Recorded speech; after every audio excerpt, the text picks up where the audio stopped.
Two Southeast Asian neighbours in conflict agreeing to take steps to ensure their truce stays in place. Top Thai and Cambodian defence officials have just concluded their talks in Kuala Lumpur, where they hammered out conditions to extend a ceasefire and maintain communication. A host Malaysia set to deploy and lead an ASEAN observer team to ensure both sides honour the terms of that agreement. Cambodia Deputy Prime Minister Thea Seha and Thailand's acting Defence Minister Natapon Nakpanit reaffirming their commitment to halt hostilities, including freezing troop movement along the disputed border. ฝ่ายไทยจะยึดมั่นในการให้ความร่วมมือและการพูดคุยอย่างสุจริตใจและจริงใจต่อไปบนพื้นฐานของการเป็นเพื่อนบ้านที่ดีและก็หวังว่าฝ่ายกัมพูชาจะปฏิบัติตามเช่นเดียวกันท้ายที่สุดแล้วไทยและกัมพูชาเป็นประเทศเพื่อนบ้านที่มีพรมแดนติดกันและย้ายหนีจากกันไม่ได้เราเป็นสมาชิกของครอบครัวอาเซียนด้วยกันหากทั้งสองประเทศสามารถแก้ไขปัญหาต่างๆได้อย่างรวดเร็วก็จะนำความสันติภาพมาสู่พื้นที่ชายแดนและประชาชนของทั้งสองประเทศก็จะได้กลับมาใช้ชีวิตเป็นปกติอย่างสงบสุขอีกครั้ง In this spirit, Cambodia reaffirmed its unwavering commitment to fully and faithfully implementing the common understanding reached during the special meeting of 28 July 2025, particularly the ceasefire agreement and the establishment of an ASEAN Observer Team (AOT), led by Malaysia to verify and ensure the effective implementation.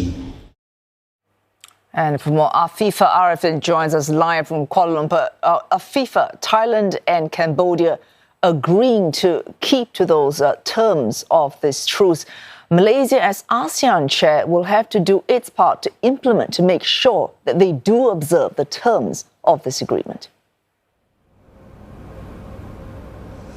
Well, that's right. Today marked a very meaningful step forward with Cambodia and Thailand formally endorsing a 13-point ceasefire framework. This largely builds on what the regional military commanders had already agreed to after that ceasefire on July 28. Now, we know Malaysia isn't directly involved in the territorial dispute. It's playing a very central role as a neutral convener and coordinator of this entire peace process. And as part of this agreement on Thursday to prevent further escalation, a monitoring mechanism is now being activated. So this includes an ASEAN observer team that's led by Malaysia, while in the interim, ASEAN defence attaches will monitor compliance independently from both sides of the border. Malaysia's Home Affairs Minister Saifuddin Nasution, who's representing the country at these talks today, said the outcome reflects ASEAN's core values. Let's listen in to what he said. We are proud to see that both sides have given this commitment throughout their meeting for the last few days.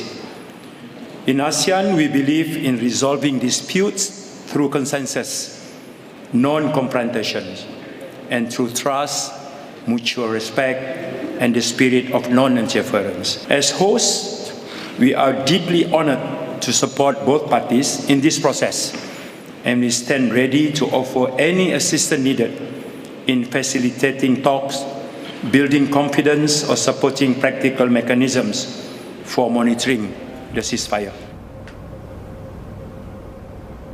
So what's next? Well, both sides will meet in 2 weeks and then again for another round of the General Border Committee meeting, which will be held within a month with the location yet to be decided. And of course, Malaysia will continue to serve as a neutral coordinator, ensuring that both sides remain committed. Afifah, Malaysia will have to continue to play this part because the US certainly a trigger for those ceasefires, though that ceasefire you mentioned on the 28th of July.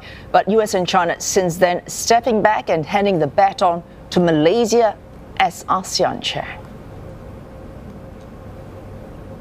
Well, that's right. On the Malaysian side, Prime Minister Anwar Ibrahim made it very clear that both Cambodia and Thailand want to resolve this bilaterally, and as such, there is no need for a full ASEAN intervention. Both sides have also asked Malaysia to continue facilitating the process. Mr. Anwar said this as he met both the defence ministers of Thailand and Cambodia in Putrajaya this morning ahead of that GBC meeting. Let's have a listen to what he said about that meeting.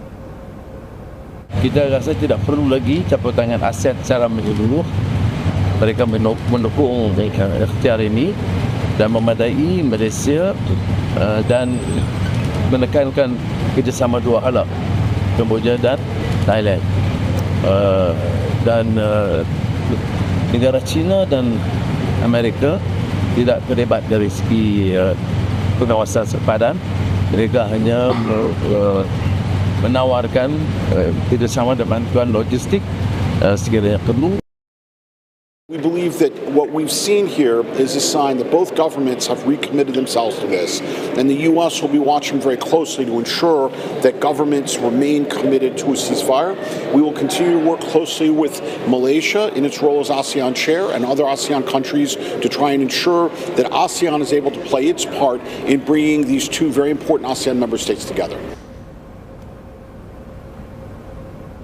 So we know that China representatives as well as US representatives were also present at the talks, but they were strictly there as observers.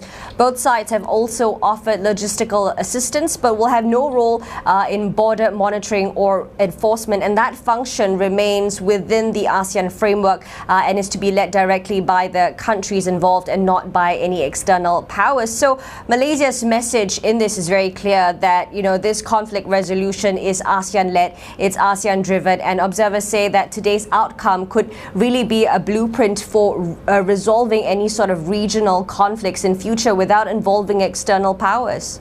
Oh, thanks so much for that. CNA's Afifah Ariffin there updating us on the outcome of these latest talks at the meeting between the General Border Committee in Kuala Lumpur.